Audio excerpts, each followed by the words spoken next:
Good afternoon, everyone. It's nice to see you all here for the viticulture session. My name is Nicki. I am the Viticultural Development Manager for Barossa, Australia. So I am the first point of contact for the 500 grape growers in Barossa. I've been in that role for 13 years now. I'm also a board member of the Northern Yorke Landscape Board, a recently new recruit. So it's lovely to have you all here today, and thanks to the speakers for taking the time. Ollie's just on his way. So I'm going to introduce Mary Retallack now. Dr. Mary Retallack is a highly regarded in the wine, agroecology and agribusiness sectors, and is focused on growing resilience, profitability and fruit quality by finding tailored, practical, timely and ecologically focused solutions. Mary's the founder and manager of the award-winning EcoVineyards Program, which champions practical ecological solutions for a broad range of production systems, including the Clare Valley and Barossa. Mary's going to explain a bit more of her background, so I'm not going to take too much longer, but I just want to finish off by saying Mary's published broadly on the topics of native ground cover species and functional biodiversity enhancement in vineyards, and given numerous presentations both in Australia and internationally. Thanks, Mary. I'll get you to finish your intro. We've got half an hour for each speaker, so we're going through till 2:45. Thanks. Thanks for that introduction, Nicki. It's great to see you all here, and really excited to be sharing some really cool information, practical information for you today, not only around the EcoVineyards program, but also the importance of healthy natural capital in viticulture and ways to maximise soil organic carbon. So I've got quite a busy slide up there, and that's because biodiversity can be pretty busy and full of activity too, which we love to see. To start, I'd like to acknowledge the Nicki people, the traditional custodians of this land, and recognise their wealth of ecological knowledge and the importance of caring for country.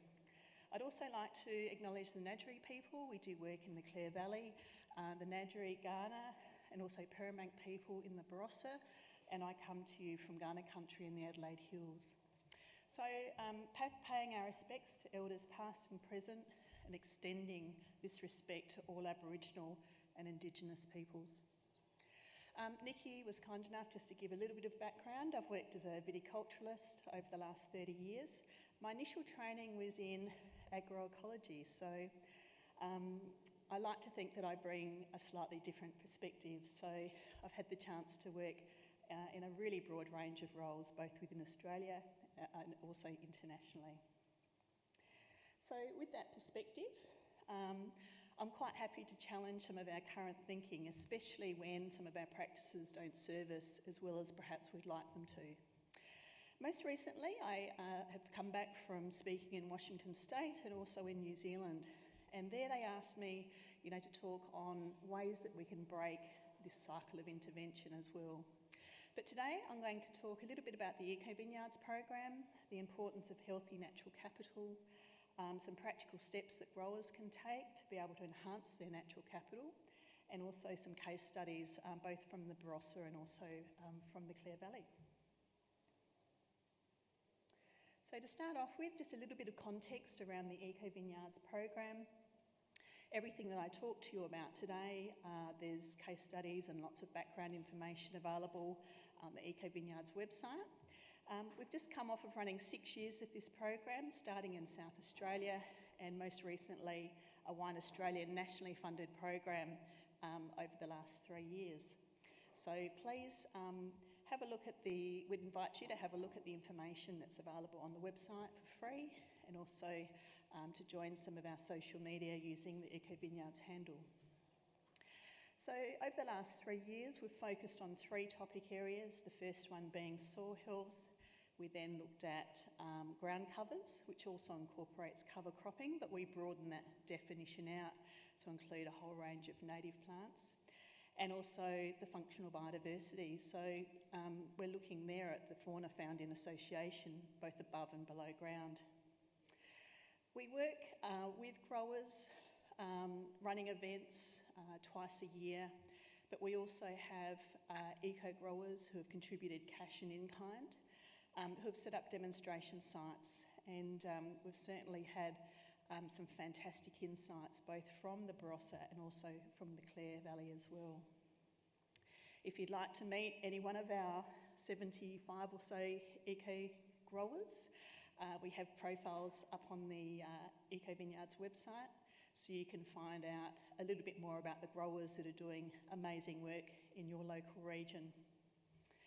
And it wouldn't be possible without the support of more than 175 program partners, all who have come together with a common goal of fostering environmental stewardship. So we're very grateful for all of that support that we've received. So the program started in 2019, just after I finished some PhD studies, and we've been working in about 9 regions in South Australia. And we've also been working over in Western Australia, in New South Wales, and also in Victoria. So we're up to about 14 wine regions. All of the information that I talk about is applicable to a broad range of production systems. So while we're helping to influence the practices of more than 6,000 grape growers who manage 140 or so thousand hectares, I'd also like you to think about how this information might be applicable for your particular system. So, as I mentioned, I like to break the rules, so I'm going to give you some take-home messages up front. These are some of the learnings that I've had over the time that I've been running the EcoVineyards program, but also, from my foundational under and postgraduate qualifications in ecology, and also have a PhD in viticulture and plant protection. Culture is really important, so I'd encourage everyone to have an open mind and come from a position of abundance, to cultivate this polyculture of thought so that we can find new solutions. Remember that certainty limits your thinking. Please be kind and generous. We don't need to compete. We don't need to work from silos in a position of scarcity. There's too much important work to be done, and there's plenty of work to go around. Today, we've talked a lot about soil organic carbon. I think a core way that we can look after our soil organic carbon is to cover our soils and to nourish our microbes. So think about the livestock that we're managing. We think about above ground sheep and cattle and so forth, but we really need to think about how we can nourish our below ground livestock, our microbes as well. We can feed them using fish hydrolysate, humic acid, molasses, seaweed and so forth. I always encourage growers to incorporate 100% functional ground covers and active root growth 100% of the time wherever possible. It's really important so we don't oxidise all of that soil organic carbon that we've spent a lot of time growing. When we talk about ground covers, I encourage growers to move from monocultures of a single species to polycultures including multi-species. To move from annuals to perennials. Yes, they might cost a bit more to plant up front, but you do it once. The dividends are pretty amazing. To move from grasses, we all have grasses. They're great for pollen, but not great for nectar. Let's move to a mix of grasses and forbs. So forbs is flowering plants. They produce both pollen and nectar and provide fantastic insectary benefits for a whole range of predatory species. And move from exotic to native species wherever possible. They're locally adapted, and many of the predators that we'd like to attract have co-evolved and that we'll have confidence that we can attract them. Maximise the functional biodiversity and the living parts of our systems, both above and below ground. Ollie, you mentioned messy vineyards. Scruffy is often functional, so scruffy is the new. Please make sure that your soils can breathe. Compacted soils is, again, one of the most important and overlooked issues that we have around bacterially dominated soil, soils that can't hold soil moisture and are predisposed to weedy species. Be kind to earthworms. They don't like to have a whole lot of build-up of residues of synthetic inputs, especially copper and herbicide. And one of the fastest ways to draw down our CO2, and I don't like using the word decarbonise, I value carbon too much, is to really increase our soil organic carbon by covering the soils with perennial plants. I mentioned briefly in the plenary the importance of relationships with mycorrhizal fungi and the production of glomelin.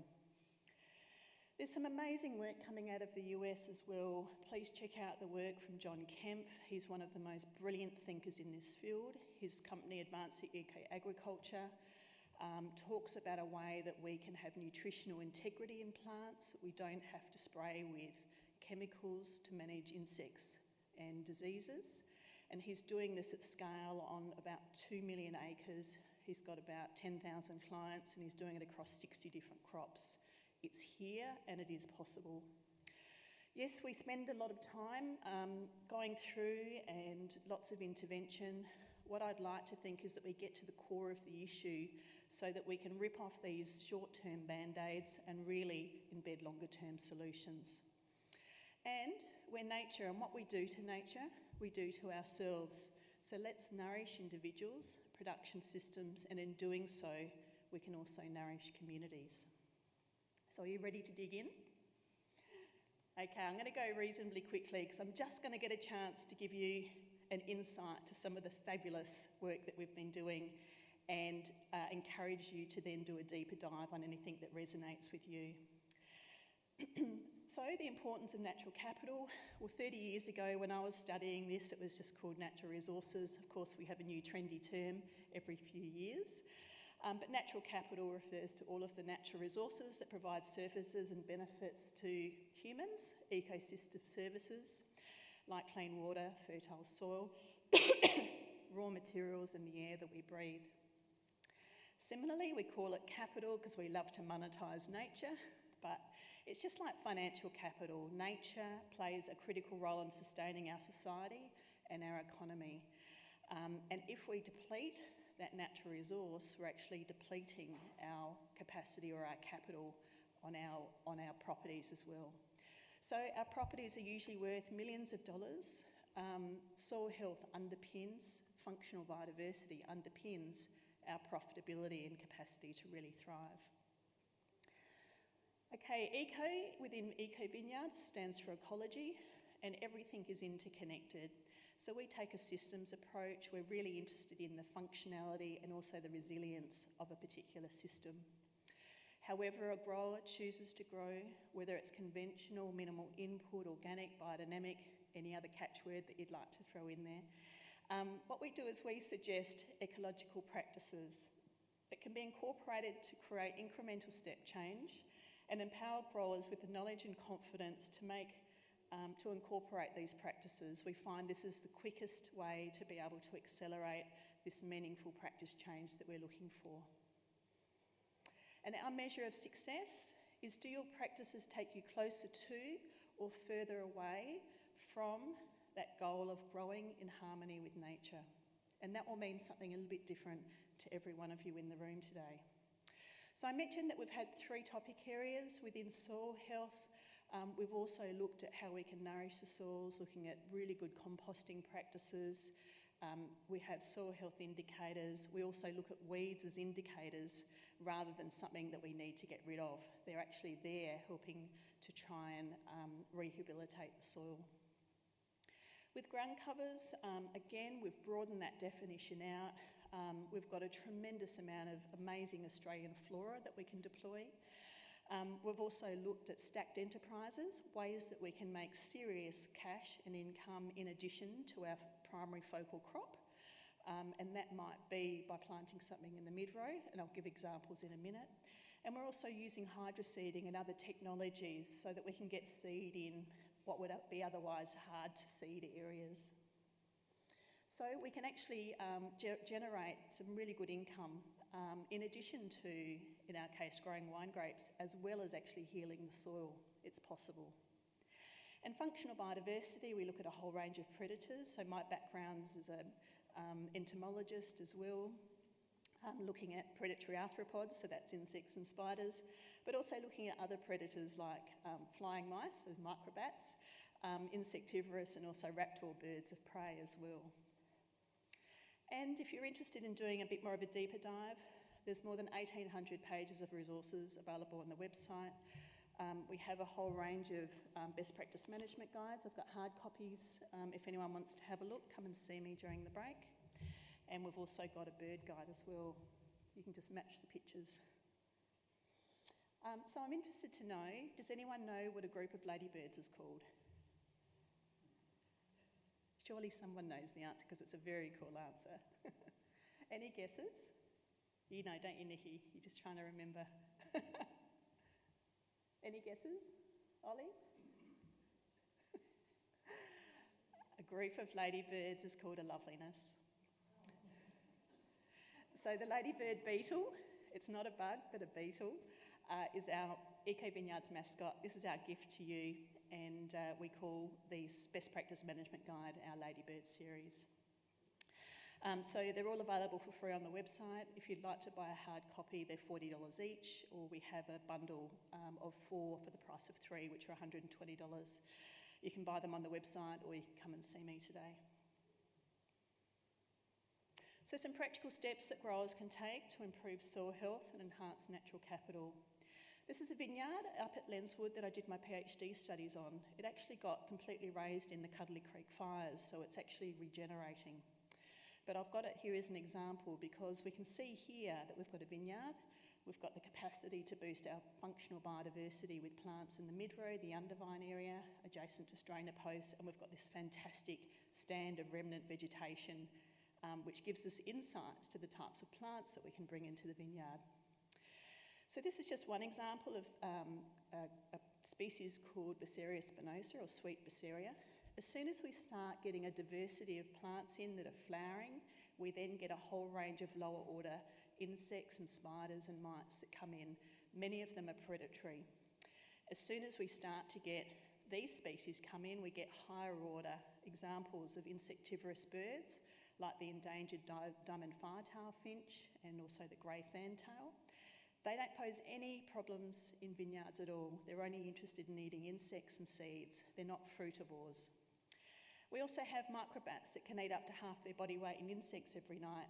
They love eating moss and they love eating light brown apple moth, which is great for us. We have a whole range of other then raptor birds of prey, like this bobal cow, which is great for managing rodents. And we might also have, they might knock off the odd microbat as well. We also have grey goshawks. They tend to be territorial, so they'll help to patrol the perimeter of the vineyard and keep some of those pest bird species out. So this is an example of some of the elements that we see in a reasonably functioning ecosystem. However, if we spray insecticides and we knock out all of our insects, we're then going to have a follow-on impact with some of the higher order predators, and we can really disrupt the system. So we know a complex or interconnected system is likely to be better buffered and better resilient. We don't have to intervene as often. Conversely, a monoculture tends to be less diverse, less stable, and less resilient. We need to put a whole lot of time and effort into propping that system up. It's essentially a broken system. And for any of you that kind of ask what happens when you have bare soil, you end up with a vineyard like this one where the soils are so hard it's like concrete, you can't get a shovel in, and bare soils are actually the quickest way to create desertification. Whenever we disrupt a system, it might be through cultivation or spraying, we actually create a void, and nature is great at filling a void. So quite often we'll see weedy species, pioneer plants or early succession plants. If they have a taproot, they're actually opening up the soil. If they've got prolific seed, they're there trying to cover the soil and kind of cover the scab, so to speak. What we want to do is then be really selective about what we put in that void and try and put in an annual species so that we can actually encourage more of a fungally dominated system, which is really important for the overall life of the system. So please don't create voids, unless you've got something strategic that you'd like to put into them. We still see a lot of this scorched earth, dead zone in the undervine area. This is a photo from a local vineyard. What I'd love to do is to reclaim this area. It's actually perfect prep to put in low-growing native grasses and forbs. We've mined out a lot of the weed seeds. You can see on here too that we have cryptogams, so that's lichen and mosses. They're growing there because nothing else will. You can also see that we have a whole lot of marshmallow, which as an indicator species tells us that this system is low in organic matter, it's probably waterlogged, compacted, and has poor drainage, so we know how to combat that particular weed. It's also important to think about the difference between dirt versus living soil. So, dirt is geology without biology. We absolutely need to have life. If you'd like to look at benchmarking your own soil health indicators, we've got 8 that you can do really simply, from doing a worm count to doing some calico strips to looking at the life in the soil. We have a range of posters and a booklet and instructions on how to do that. In the regions, in the Clare region, we have a regional toolkit. You can talk to Rachel Trengrove and the team there if you'd like to borrow any of these gadgets to look at soil health or to do an assessment of your arthropods in your particular system. It's there, available to hire for free.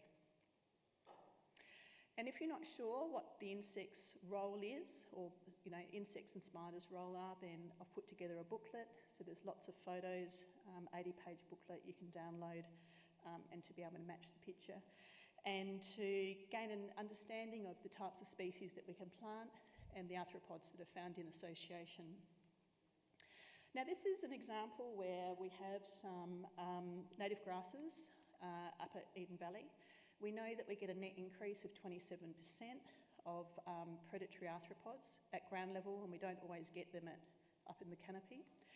But we also know that it's really important to have these native grasses because we do have this relationship with mycorrhizal fungi. They produce nature's superglue, which is glomelin, and it can store nearly 4 times the amount of soil organic carbon compared to humic acid.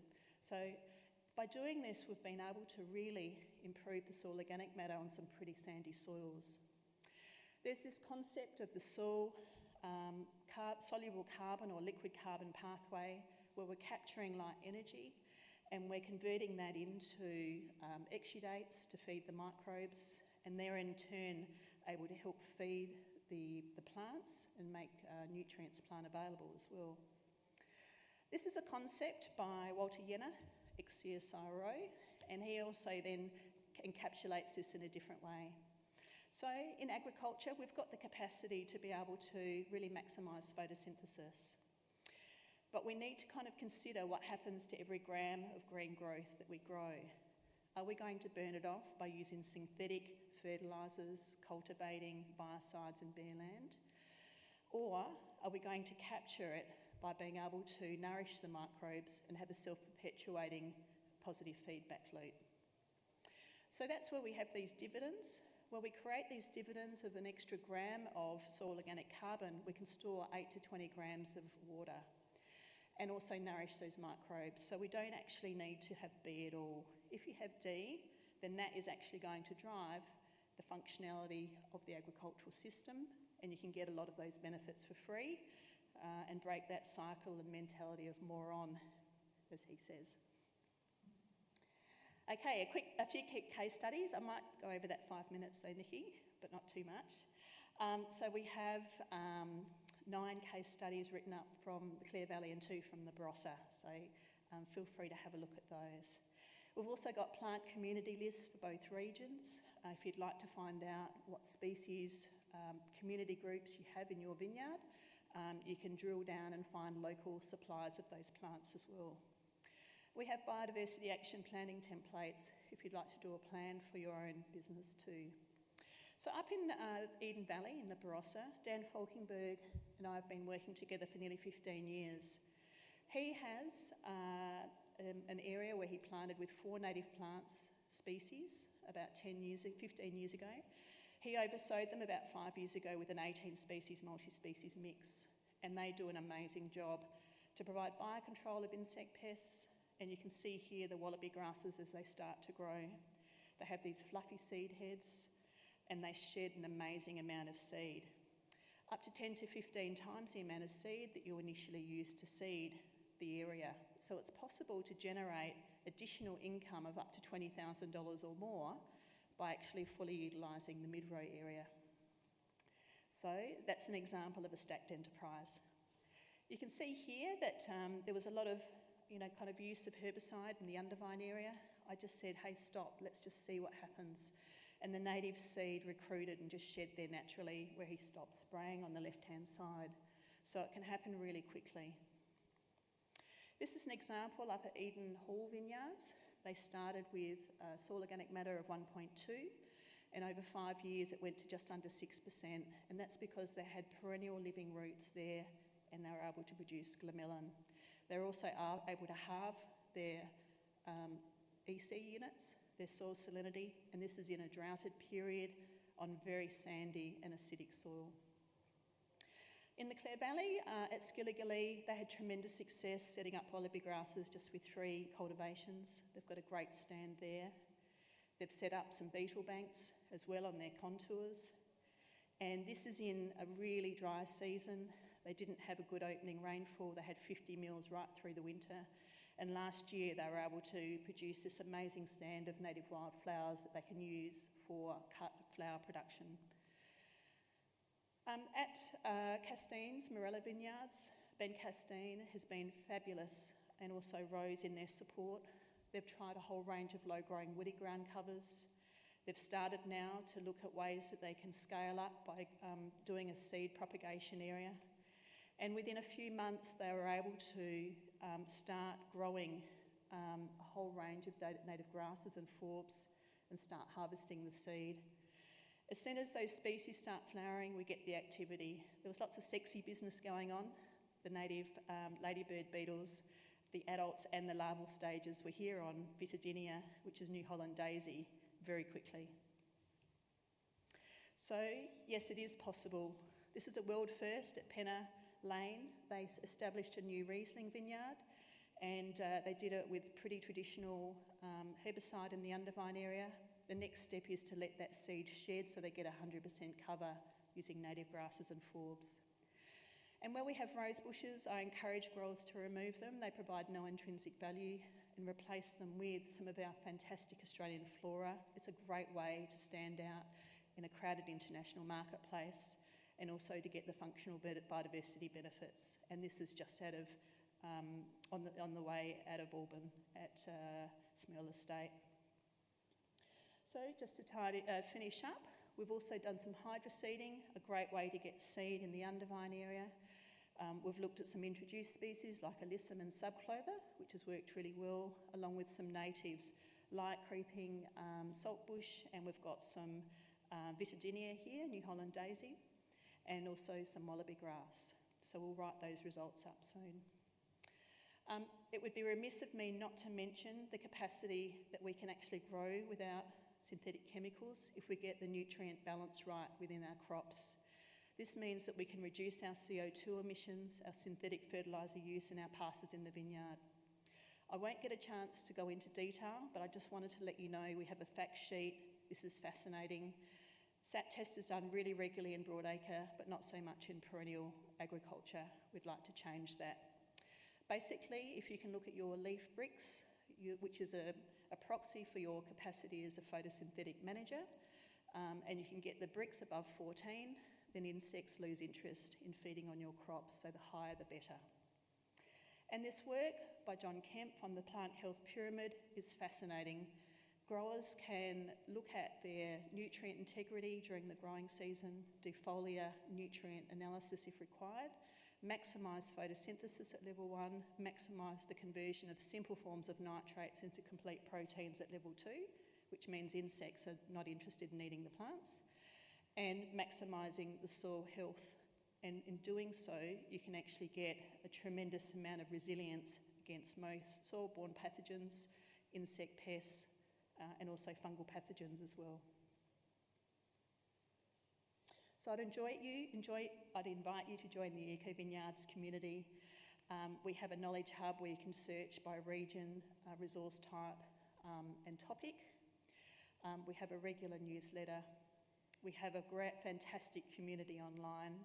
If you're doing something, link us in. We'd love to celebrate what you're doing as well. We have some Growing in Harmony with Nature merch, so you can look at other eco-growers in the wild. That's worked really well. You can find these for sale on the website. And we've also had fantastic international exposure, and we're in the running for a national award, this General Jeffrey Soil Health Award at the moment. Dan Falkenberg and I are going to start a podcast very soon. Until then, please check out the Regenerative Agriculture podcast by John Kempf. Fascinating thinker. If you'd like a free Vineyard Heroes poster, come and see me. And if you'd like to find out more about those best practice management guides, we have them available, and also with a free calico bag for anyone that'd like to purchase as well. So I'd like to ask you how you'd like to apply this knowledge and break the cycle of intervention and change the way that you approach holistic vineyard management. And we look forward to continuing the discussion about ways that we can collectively work in harmony with nature. Thank you very much, everyone.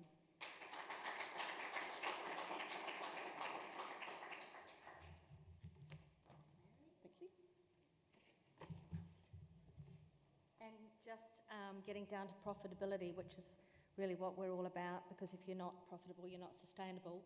I spoke to Dan Falkenberg a few weeks ago about his yields in the last vintage, and being in Eden Valley, yields are very low. Dan's yields were at least, say the average yield there was 3.5 tonne to the hectare. Dan was up to 5.5 tonne to the hectare. So if you're getting $1,500 to $2,000 a hectare for that crop, then it's Dan's soil health is definitely proving its benefit. Thank you, Mary. That was an excellent presentation. Mary has done some hugely important work and influenced many Barossa grape growers over the years, so we thank you, Mary.